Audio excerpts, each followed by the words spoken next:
What's going on, family, and Happy New Year to all. It's been a while. I'm so happy to just get back on the scene, right?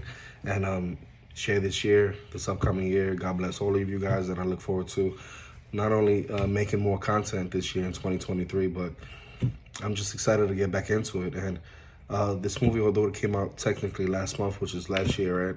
I'm going to go ahead and start my new year with this movie because this movie I was looking forward to for a long time. You know what I mean? It took about 12 to 13 years for this movie to come out. And you already know what I'm talking about, right? Avatar, Part 2, The Way of the Water. You know, and this movie stars Zoe Saldana and a whole list of other actors that we're going to be talking about, like Sigourney Weaver, who came back for this one. I was a little shocked by her coming back to this one, but, you know, we're going to get straight into it. I think this is one of the most visually innovative, beautifully mastered films ever on screen. And this film is not only visually stunning, but it simply has to be seen on the biggest screen possible. This movie, I believe, is not going to do any justice seeing it at home. Obviously, when it comes out to video and stuff like that, obviously you have no choice, right? But if you're going to see this movie, man, please possibly see this in 3D. It was an experience like no other. That's the best way I can really put it. And you're definitely going to enjoy this film. Sit there, eat your popcorn, let this movie consume you, because that's what it does. You know, I was looking forward to this, like I said, for the last 13 years. And if you're wondering, did it hit the spot, right? Did it match the first one in feel and epicness and cinematography? I think it did. You know, the story is one that most people can get behind, and to me, it enhances the visual storytelling that's, you know, being met on the screen. And I haven't looked at a film in detail because so much of it, I haven't looked at this film really in detail when it comes to the plot and the many subplots that it has. I look forward to seeing it over. But this movie is just so visually enticing. It's very engulfing.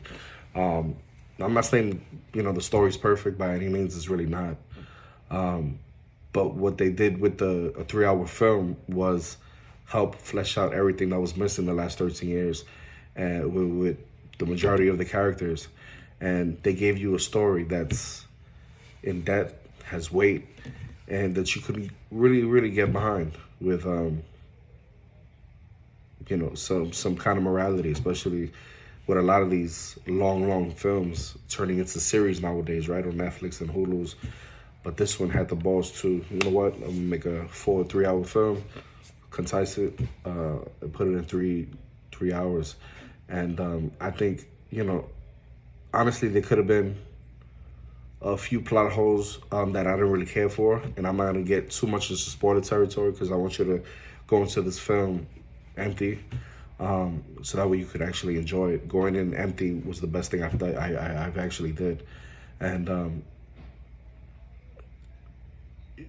if you're looking to nitpick this movie, then maybe, you know, you should just, you know, rethink seeing the movie and just, you know, rethink your life in general, because this movie has the most gorgeous pieces of art I feel like the world has not ever seen when it comes to a movie, a film, a documentary, anything like that. This movie was, in many ways, felt kind of like a National Geographic video. Just think of how much they had to put into it, the movie, just to give us this amazing image. The film, to me, has to be one of the most best cinematic experiences I've ever had as an adult. You know, the original Avatar and the re-release of Akira are up there also. And I know I haven't seen the 2001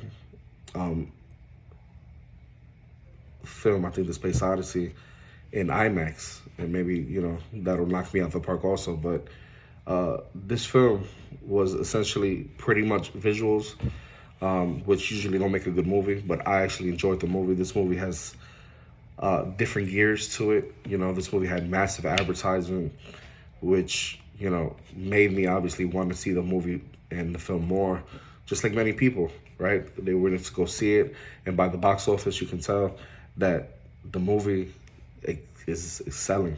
I think the movie, if not, almost already hit $1 billion worldwide. Is the movie bad? It's not bad. It's all about pretty visuals, like I mentioned before. And there is very little to none real, like, human-like soul in this film. Like, to me, it did in the first one.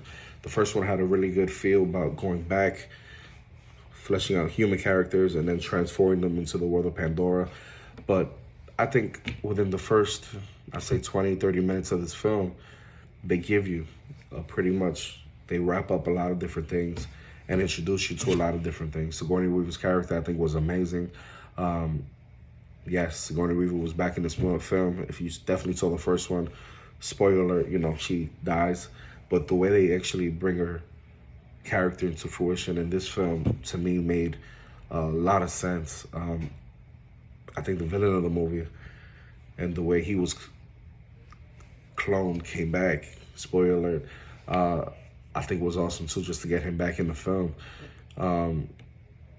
It's all, you know, it had very, very impressive explosion looks.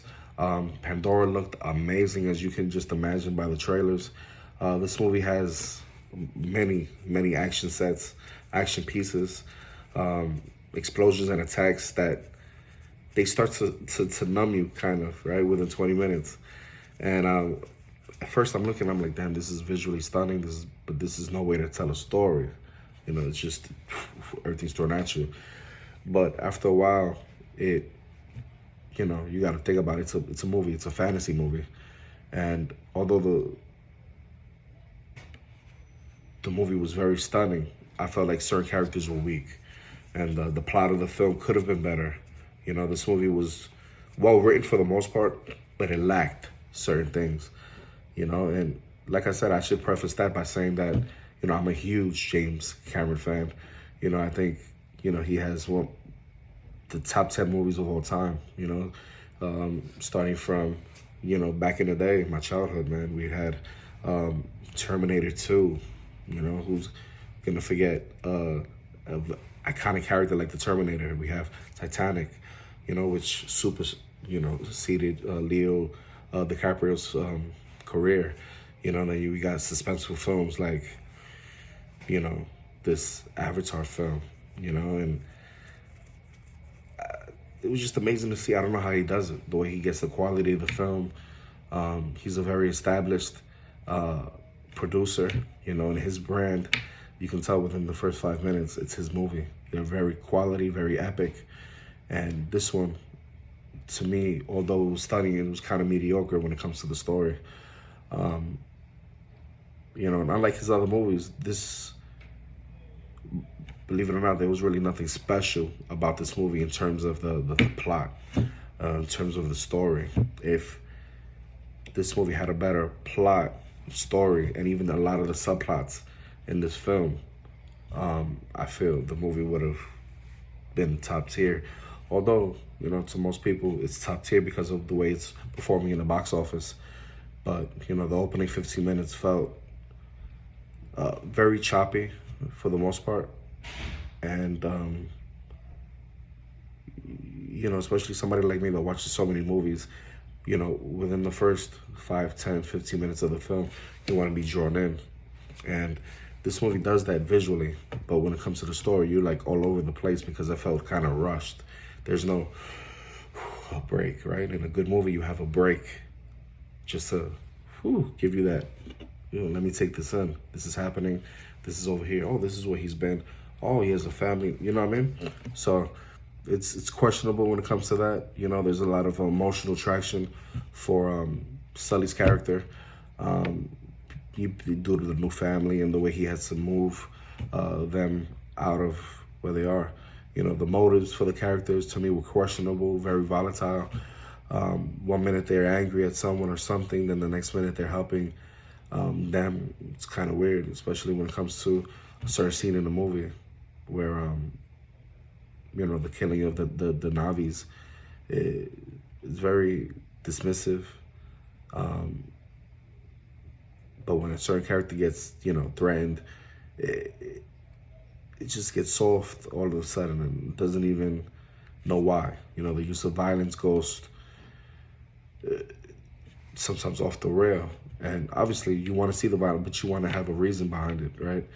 And although there are some reasons, I think it's gonna shock the audience in many ways. It's gonna be divisive, especially in children, which can be annoying. They fail to communicate and explain certain things, leading to constant misunderstandings. Failing to listen. The teenager aspect to me doesn't quite hit the track, but I think that was due to a lack of editing, and the scenes feel like they're kind of like stitched together in kind of a way. One moment you're seeing Jake and his family practicing and enjoying themselves and being a family, and then you see a random scene where they're not really that. And finally, like I said, I just want to go through this without really spoiling anything. But the final scene was supposed to be this epic scene. Obviously, it's the climax of the film, and it didn't really do it for me. Maybe it will for you, but there was no. Everything feels weak and loosely kind of based with no conclusive stamp or event from a steady buildup of tension throughout the film. The last thing is that there's I feel like we get similar dialogue to the very first one. This movie, they use bro a lot in the film. It just had me dying throughout the film. I was like, damn, it's just, did we learn from the first one? Or did we just go all out war and this movie's gonna be about fighting, about protecting the land and this and that? It's very, this movie definitely has a message. Jason Cameron did this movie intentionally. Obviously it took him 13 years for a reason. What I like about the film is it doesn't throw certain things in your face. You can tell the motive of the film without really backsmacking you every 5 minutes, like certain movies, right? With this whole woke culture and stuff like that. But I think overall it was a really, really great film when it comes to the aesthetic. It wasn't memorable, meaning it wasn't a special movie due to a lot of the things that I mentioned. It felt like we were using these visuals as, supplements, as a crutch for the weak story and the character development in this film. I would have been much more excited if there was new castings when it comes to new villains, because we kind of get the same recycled villain here in a way. Even though he was awesome, very formidable, but it wasn't human. Like in the first film, I think that was definitely a different take that didn't work in my opinion. And maybe they would have, teamed up with the humans to go ahead and fight it. Instead, they recycled, certain characters like Quaritch and Grace. They didn't have the ideas to maybe in the next films. They plan to do a lot of these films. So it would be nice if it ended up like, The Dark Knight in many ways, or Terminator 2, or to build off of one movie and build it into the next. But it didn't feel like that. The level of suspense and storytelling, unfortunately, did not impress me. But this movie is going to deliver to most parts. I give this movie a 10 out of 10 when it comes to cinematography, special effects. Awesome. But overall, I give the movie a 7.5. And, this movie isn't forgettable by any means of the imagination, but it could have been tad bit better. But I look forward to hearing you and what you thought about the film. Go ahead and see this. It's definitely worth taking the family there, eating your popcorn, and just, watching these stunning things. I caught myself looking at a fish for a while in the film.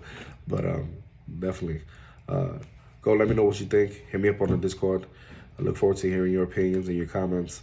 And don't forget to hit that like button, hit that notification bell. And I look forward to hearing and seeing you guys on the next one. Peace.